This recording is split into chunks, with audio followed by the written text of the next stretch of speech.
যোৰহাটত অসম ৰাজ্যিক পৰিবহণ নিগমৰ অৱসৰপ্ৰাপ্ত কৰ্মচাৰীৰ সংবাদমেল। প্ৰাপ্য আদায়ৰ দাবী।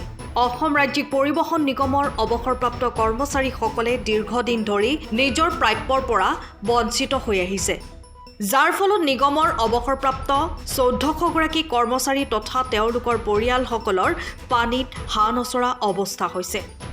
চৰকাৰ তথা নিগমৰ ঊৰ্ধ্বতম কৰ্তৃপক্ষই নিগমৰ স্বেচ্ছামূলক অৱসৰ গ্ৰহণ কৰাসকলক তেওঁলোকৰ সকলো প্ৰাপ্য প্ৰদান কৰাৰ বিপৰীতে কিন্তু বঞ্চিত কৰি আহিছে অৱসৰপ্ৰাপ্ত কৰ্মচাৰীসকলক। নিগমৰ অৱসৰপ্ৰাপ্ত কৰ্মচাৰীসকলৰ বাবে বাজেটত বহু কোটি টকা ধাৰ্য কৰিছিল যদিও ইয়াক দুটা ভাগত বিভক্ত কৰি অৱসৰপ্ৰাপ্ত কৰ্মচাৰীক দিয়াৰ বিপৰীতে স্বেচ্ছামূলক অৱসৰ গ্ৰহণ কৰাসকলক দিয়াহে পৰিলক্ষিত হয়। অৱসৰপ্ৰাপ্ত কৰ্মচাৰীসকল ২০১৬ বৰ্ষৰ এপ্ৰিল মাহৰ পৰা ২০২৪ বৰ্ষৰ মে' মাহলৈকে নিজৰ প্ৰাপ্যৰ পৰা বঞ্চিত হৈ আছে। তদুপৰি অসম ৰাজ্যিক পৰিবহণ নিগমৰ ভূমিসমূহো চৰকাৰে বিক্ৰী কৰিবলৈ ধৰিছে। সেই ধন প্ৰদান কৰিও অৱসৰপ্ৰাপ্ত কৰ্মচাৰীসকলক সকাহ দিয়াৰ ব্যৱস্থা চৰকাৰে কৰিব পাৰে। আজি যোৰহাট প্ৰেছ ক্লাবত অনুষ্ঠিত এক সংবাদমেলত এই বিষয়ে উল্লেখ কৰে অসম ৰাজ্যিক পৰিবহণ নিগমৰ উজনি অসম সংমণ্ডলৰ অৱসৰপ্ৰাপ্ত কৰ্মচাৰীসকলে। সংবাদমেলত আব্দুল হুছেইন, প্ৰণৱ শৰ্মা, স্বপন মজুমদাৰ, খগেন বুঢ়াগোহাঁই, ছায়েৰ ৰাণা চুলতানাকে প্ৰমুখ কৰি বিষয়ববীয়াসকল উপস্থিত থাকে। নমস্কাৰ, আপোনালোকক ইতিমধ্যে মই আগতীয়াকৈ অৱগত কৰিছিলোঁই যে অসম ৰাজ্যিক পৰিবহণ নিগম ভাৰতবৰ্ষৰ এটা দ্বিতীয় বাণিজ্যিক প্ৰতিষ্ঠান। আমি ২০১৬ এপ্ৰিলৰ পৰা এই ২০২৪ মে'লৈকে প্ৰায় ১৪০০ কৰ্মচাৰী আজি পৰ্যন্তলৈকে গ্ৰীষ্মতিয়ে হওক, ভৱিষ্যত নিধিয়ে হওক বা ছুটিৰ বাবদ হওক বা বেকাৰীয়া যিখিনি টকা আছে আজি পৰ্যন্তলৈকে আমি আদায় পোৱা নাই। যিহেতু স্বেচ্ছামূলক অৱসৰ প্ৰায় ৩০০মান কৰ্মচাৰী আমাৰ নিয়মীয়া অৱসৰ কৰ্মচাৰী থকা স্বত্বেও তেখেতসকলক সমুদায় পইচা আদায় দি শেষ কৰিলে। আজি অতি দুখ লগা কথা, উপৰোক্ত আমাৰ সহকৰ্মী বাইদেৱেও এই কথাষাৰ দুখেৰে কৈছে যে ২০১৬ বৰ্ষৰ পৰা ২০২৪ বৰ্ষলৈকে আজি যিখিনি মানুহৰ যিটো অৱস্থা হৈছে, যিটো আৰ্থিক অনাটন হৈছে, উন্নত চিকিৎসা প্ৰদানৰ পৰা বঞ্চিত হৈ আজি পৰিয়ালৰ নিশ্চয় মুৰব্বীজন আঁতৰি গৈছে আৰু সেই পৰিয়ালৰ কি দুৰ্দশা হৈছে, বৰ দুখ লগা কথা। আজি আহিবলৈ বাছত তেনেকুৱা ধৰণৰ পইচাৰ সুবিধা নাই। গতিকে আমাৰ যিমানখিনি মানুহ সমবেত হ'ব লাগিছিলে সিমানখিনি মানুহ আজি হয়তো সমবেত হ'ব পৰা নাই। এই দুখ লগা কথা।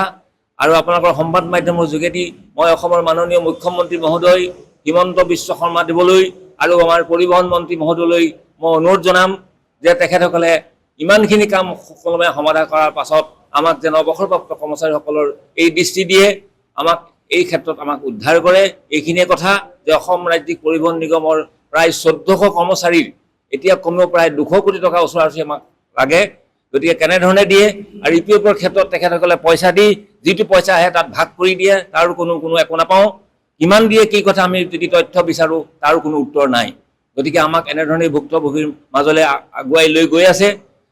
আৰু ইমান প্ৰায় ১৬০জন কৰ্মচাৰী, বেছি হ'লেও কম নহ'ব, যে আমাৰ মাজৰ পৰা তেখেতসকলে চিৰ বিদায় ল'লে।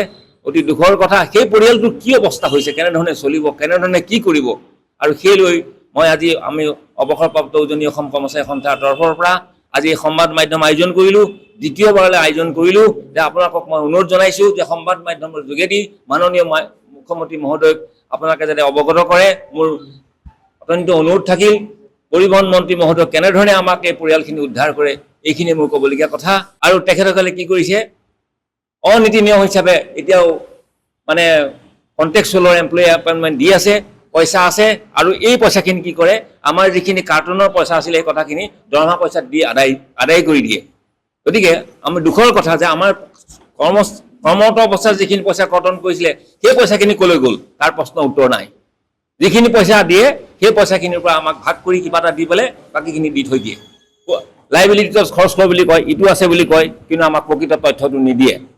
আৰু মই আপোনালোকক আগতেও কৈছোঁ যে মুখ্য গাণনিক বিষয়া যিজনে ২০১৭ বৰ্ষত অৱসৰ গ্ৰহণ কৰিলে নেপকৰ পৰা, তেখেতে এতিয়াও মুখ্য গাণনিক বিষয়া হিচাপে দায়িত্ব লৈছে পৰিচালক সঞ্চালক মহোদয়ক। আৰু মই ভিতৰৰ ওচৰত জনাত আমাৰ বিজু ডেকাৰ পৰা আদি কৰি প্ৰমুখ্যে তামুলীৰ পৰা আদি কৰি ৪-৫জন বিষয়া কৰ্মচাৰী মেনেজমেণ্টত লাগি এই কামটো কৰি আমাক এনেকুৱা এটা অৱস্থাত পৰিণত কৰিছে। কাৰণ তেখেতসকলক নিশ্চয় মেনেজ হৈছে মই ভাবোঁ, যেনেকৈ মোক এখন চিটি দিছিলে মেনেজ কৰিবৰ কাৰণে, মই ভাবোঁ যে তেখেতসকলকো মেনেজ কৰি আজি এই অৱস্থাটো আমাক মানে পৰিচালক সঞ্চালক মহোদয় কৰিছে। এতিয়া বৰ্তমান পৰিচালক সঞ্চালক মহোদয় হৈছে কি চিন্ময় কুমাৰ ফুকন। মোৰ এইখিনিকে ক'বলগীয়া আৰু বিশেষ নকওঁ। সময়ৰ খবৰ সময়ত পাবলৈ ফ'ল' কৰক টাইম অফ আছাম।